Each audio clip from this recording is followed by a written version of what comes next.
A story of betrayal, the wicked and jealous friend. In the bustling city of Abuja, where friendships often bloom under the warm African sun, there lived two inseparable friends, Ada and Bisi. They grew up side by side, sharing secrets, dreams, and the inevitable secrets of youth. Ada was kind-hearted and trusting, while Bisi harbored a quiet envy that she struggled to conceal. Ada had recently married Emeka, a man who loved her deeply and was devoted to their young family. For a time, it seemed their happiness was unshakable. Bisi, once joyous for her friend, began to feel a gnawing jealousy inside her, a bitterness that infected her thoughts and deeds. Her envy grew darker with every smile Ada wore, every tender word Emeka spoke to his wife. Bisi's heart hardened, her inner jealousy twisting into a cruel resolve. Behind their backs, she began weaving a web of seduction and deceit, seeking to undermine the love Ada and Emeka shared. Slowly and carefully, Bisi drew Emeka into her orbit. Whispered conversations turned into secret meetings. Friendship blurred into betrayal. The man who once vowed to cherish Ada was ensnared by the wickedness of her once trusted friend. One day, the truth shattered Ada's world. The betrayal cut deeper than any wound, for it was not a stranger who stole her husband, but the very friend she had loved like a sister. Bisi did not stop at the affair. She married Emeka, sealing her triumph with a cruel smile masked by hollow happiness.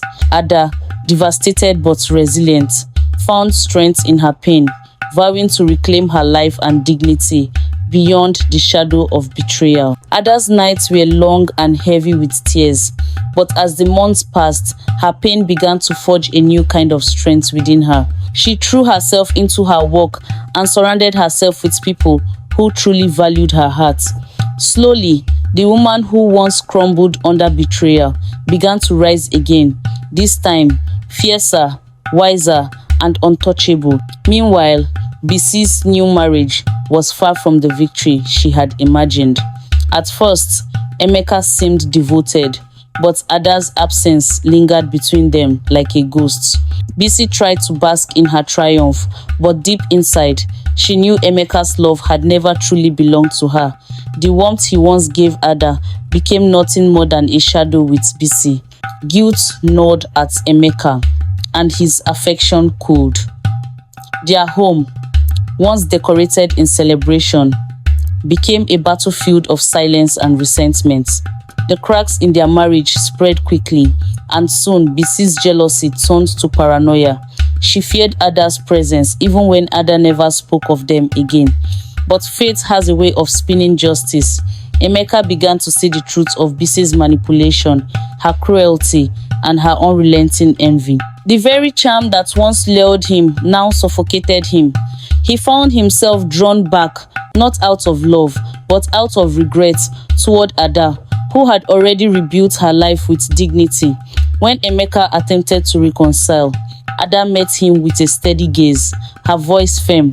"You chose Emeka, and I learned never to let betrayal define me. I have forgiven you both, but I will never return to the chains you forged." Bisi, hearing this, was consumed with rage. She had gained everything she thought she wanted, yet lost the very essence of happiness. The more she tried to hold Emeka, the more he slipped away, haunted by the purity of what he had destroyed. Ada, on the other hand, began to bloom anew. She traveled, met new people, and eventually found companionship in someone who valued her scars as proof of her strength. Her laughter returned, not as it once was, but richer, woven with the resilience of a woman who refused to be broken. And Bisi, she became a prisoner of her own envy, trapped in a loveless marriage that mocked her ambitions. What she thought was a triumph was nothing more than a hollow victory, a reminder that betrayal, no matter how sweet in the moment, always comes with a bitter price.